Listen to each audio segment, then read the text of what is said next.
Hello, everybody, and welcome. This is Ziggy here. I'm trying a new technology to see if I can't walk through a little CMOC demonstration and tutorial for everybody. Um, Lots of time, so why not give it a shot, right? So I'm going to share my CMOC account. Where is that? Give me a second. Okay, there we go. Should be seeing this. So let's play. I'm a CMOC user. I've been using this thing, I think, for almost 3 years now. I'll just let you know, I send all the cards that I don't want to deal with to this place. It could be a lot of different things. It could be cards I think of under $20, but above $1 or $2. I don't send cheap cards because there are some fees and stuff. But I've been using this thing for a while. I really like it. So let's start with, let's pretend like you're new to this and you've never used it. So if I go to CMOC, and you've never been here before, you can browse the auctions. They do a good job telling you why. You can buy cards on here, flat rate shipping, millions of cards in one roof. I would say I'm not a big buyer, but what I do like about this, if you're trying to complete a Prism Rainbow or something, you can find that card normally, you know, the $2.99, you know, card on this. It might be expensive, but you can find it. Also, I do mainly selling on cards, right? And I do point out a few things that they had listed here, right? They do search and identify, they evaluate the condition and value. So when you send the card to them, they're gonna do a quality check. They scan the card, they're advertising for you, right? They store and insure the cards, so they're keeping the cards. They resolve customer service needs. And I will say that's one thing. I don't have returns to these guys. I've never had a return. I think they have a return policy, but for the most part, what you see is what you're getting. And since it's been qualified and verified, by CMOC as a trusted third party. It's not like I'm sending somebody a raw card and they don't like it and they send it back to me. So I'm pretty happy with a CMOC. I would say in the years, their fees have gone up, which I understand. They're a business and they're trying to stay in business, right? So I'm going to go ahead and sign in. But again, just for those people who are wondering why do you use CMOC, again, they're a consignment shop, right? They do all the stuff for you. So when I sign in, Ziggy breaks, even though I'm not a breaker, just when I started breaking years ago, I thought to myself, I'm a breaker because I buy into breaks, but I'm not a breaker who breaks stuff. So I call myself Ziggy Breaks. Now, 5 years later, some people are confused. They think I'm a breaker. So into my dashboard here, boom. Okay, so a few things you're going to see. My available store credit, that's how much money I've gotten here, $143.50. You can buy more credit if you have to put money into it. You can look at your credit history, store credit, what's gone in and out. A few things I'll just quickly hit on. This is my last sales, things that are selling. And you can also see here, what am I selling? This is a 1987 Topps Fire Reggie Jackson card. I sold it for 71 cents. That's what I netted. I think I listed it at $1, right? And they take their fee or whatever. And you can look right here, sale price is 75 cents, transaction fee of 0.03 cents, promotion fee 0, and then my credit was 73.25.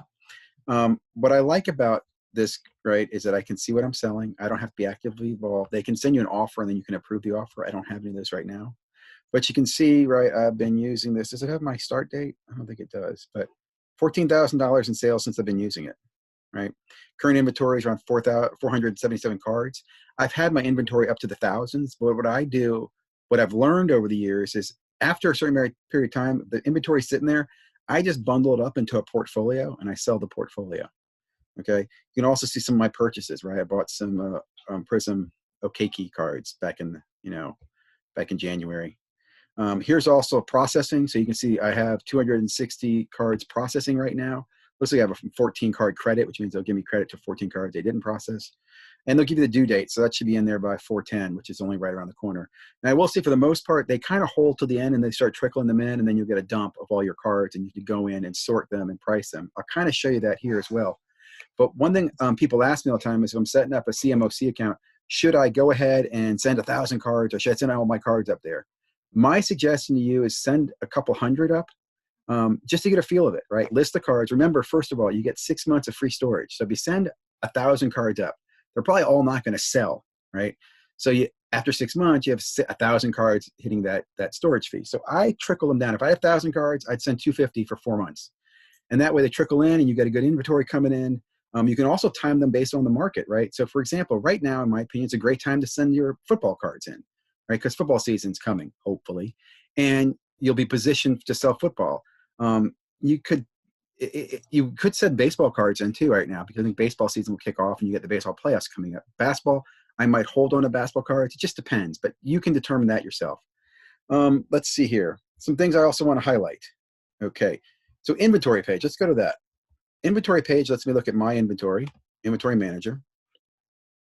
And when this comes up, you'll see here, this is a lot what you'll see like after you process cards. They will be in a queue like this. They won't have a price assigned to them. Like I have $9 assigned to Kiki, right? They'll just have a blank there. And this is something interesting. There used to be, oh, here it is. There's a 25-cent fee here. I wonder why there's not one there. I know they just changed their fees, and I forget why they did this. Anyway, what's cool here is it can show you what I paid for it, right? Acquired on 1/7 for $190. I'm listing it for $9. That's just me. Part of the reason is I don't want to sell that card. If I want to sell it, I price it really low, right? Look at this Kiwi Brown. I haven't priced it $9. Now, here's something cool too that CMOC will tell you.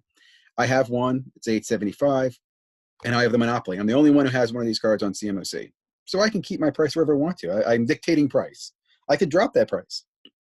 You look at something down here like the Kevin Durant Optic, the champ is here. Well, there's 26 of those cards on the CMC market, and they range from 45 cents to $30. I love the guy at $30. He's got some optimism. I'm priced 3 of mine at 75 cents. I don't like to go too much under $1 or else I'm really losing money, right? Now, people will ask, well, Mike, why do you have a card that's only worth 75 cents? Well, when I bundle up my portfolio, I want a lot of cards in there and not a lot of weak cards. I just want a lot of volume. So a buyer might look at this and go, you know, I can buy the whole lot and get all these cards at one time. And you'll see that later on, I think, when I give you an example of a portfolio. But again, you can see all my Champ is Here cards. You can also look at, you know, what's this, Curry. You can do searches here. So let's see what my inventory is on Kobe's. There should be none. I think I've sold all my Kobe's. Actually, I have a few here. Look at that. Contenders Kobe and a Prism Kobe. I can do an inventory on, let's say, LeBron. And I've got some LeBron cards. And again, this is a great way to go and check your prices to see if they're in line. Like mine are $1 here for this Contenders base card. Let's see, what's some other, let's do Zion. I don't think I have any Zion at all here. Nope, no Zion. Let's do Tatum. I think I sold off my Tatums as well. Nope, okay. But again, you can see how I can do searches in my inventory. I can change prices. Let me go back to, oh, so here's another good example. Here's some portfolio sales, right? So I sold a portfolio of 1,800 cards for $825. So again, you go back what I said earlier, I will bundle in a bunch of cards, right? Maybe 100 of those had, in my opinion, real value. The other 1,700 cards just want to move.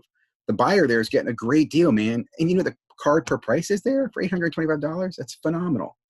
Right, so some other small portfolio for $55, which is only 160 cards.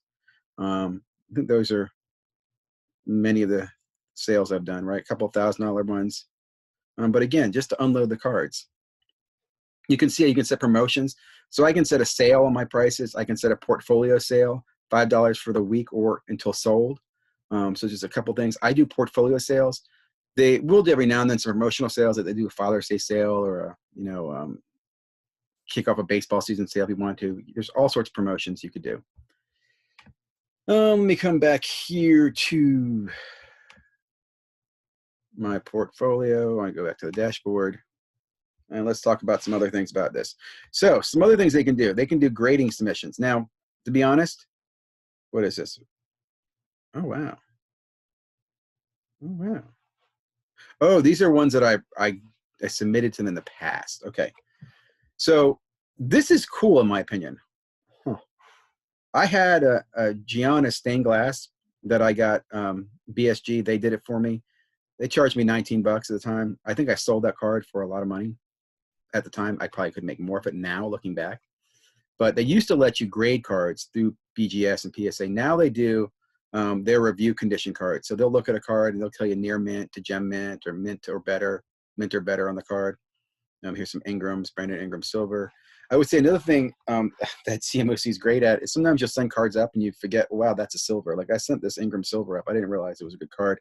I actually had that card come back to me. In fact, you see, I think I reviewed it here and then I had it graded and then I sold it.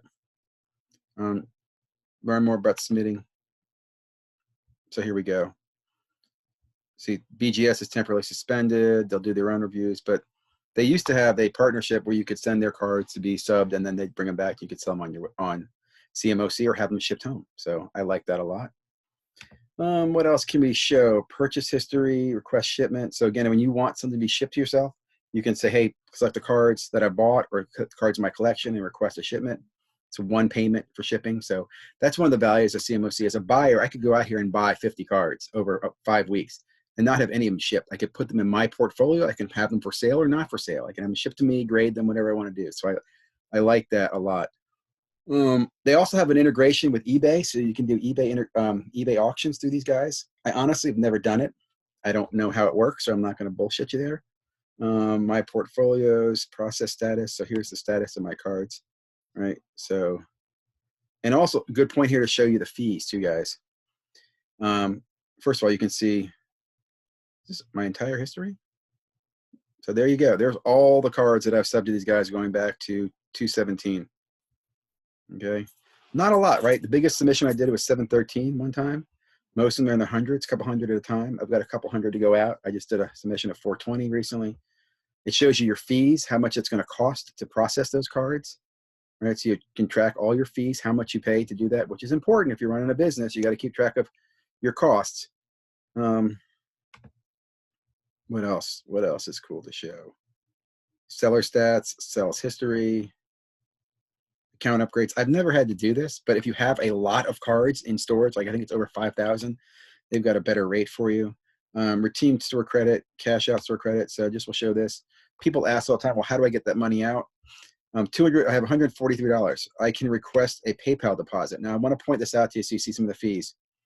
If you are, let me see, small cash out fee. If you're under $250, they charge $1.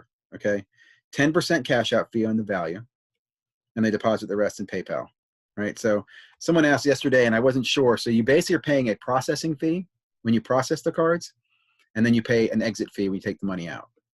And again, if I want to take the money out, I hit the submit button, and it's going to go ahead and send to my PayPal account. I could request a check, same thing. They actually have a check fee though, so that's $3. Or I could redeem store credit. This is cool because you're basically buying a gift card from Blowout Cards. So for 55 bucks in store credit, I get a $50 card. Right, so the fee then is 9.1% instead of the 10% that you lose in the cash out for PayPal. Now here's a good one. If you're up to 1,070, you're only paying 6.5% to get $1,000 in credit. I'm sorry about these popping up. $1,000 in credit. No, I did not want to do that.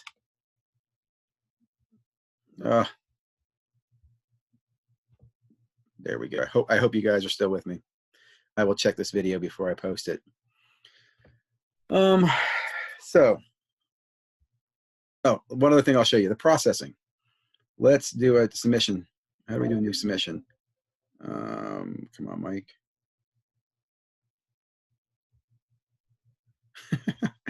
Under the gun and can't do this, can't do it when people are paying attention. Processing, sales, purchase history, request a shipment, shipment history, watch list.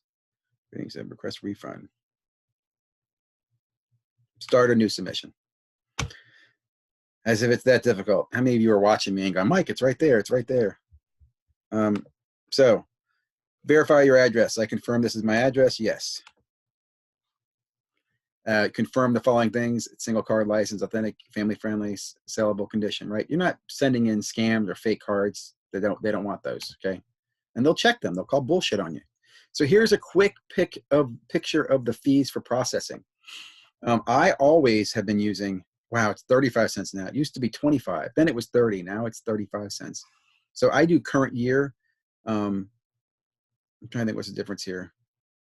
Current year, or I do the 12-week. This is a new thing they've added. So again, you'll see here based on the year and stuff, they might charge more if it's past years, right? Someone asked me yesterday about sending in vintage cards. So their vintage cards are 50 cents. You can also speed this up. You want 1 week guaranteed processing, right? It's $1 per card, minimum submission, 3-week guaranteed. See, I'm fine with the 12-week guaranteed, so I do 35 cents. I have to look at this new one, what the difference is between these two guys. Elite trading card. So here's your eBay auction. If you want to sell something, maybe you have a Zion PSA silver you want to sell, you can sell it to these guys. Talks about fees here. All the fees are explained. Again, I've never done this, so do this on your own. Vintage obscure trading cards, 6-week guaranteed, 50 cents. Yeah, I think that was, someone asked me that. And comic books. I've never done comic books with these guys. I've never bought or sold. I've thought about it, but I just haven't done it. So it's $5 per item per fee. So it's $5 to grade a comic book. I don't know if that's good or not. Anyway, once you select what you're doing, and I'm not going to walk through the whole process, but I'll say 12-week right here. Next, you're going to tell them how many you have approximately and what's the estimated value, right? I normally estimate about $1 per card. And what I said, if I submit 420, I'll say 420 estimated value. And then there you just confirm address and you print a shipping label. The only thing I will mention to you right now is that you, when you pack these cards, when you're sending them to CMOC, I think I have a box up here.